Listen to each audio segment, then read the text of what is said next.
శ్రీ గురుదేవదత్త మహోన్నతమైన హిమశిఖరం ఆది కైలాష్ మనసుకు ఆహ్లాదాన్ని కలిగిస్తుంది.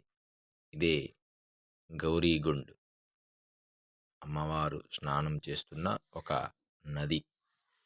పార్వతీదేవి అక్కడ ఒక చిన్న కుటీరం అనమాట.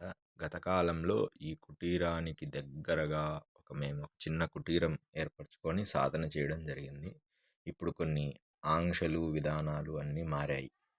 కానీ అద్భుతమైన సాధనకి శ్రీ విద్య ఉపాసనకు కానీ మంత్రశాస్త్రానికి కానీ దివ్యశక్తి ప్రణవోపాసన ఓంకార శబ్దాన్ని వినడానికి కానీ ఆ శక్తిని మనకు లోపల ప్రేరేపించడానికి అద్భుతమైన స్థలం ఆది కైలాష్.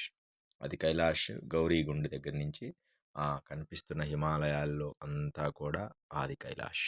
జై గురుదత్త శ్రీమాత్రే నమః.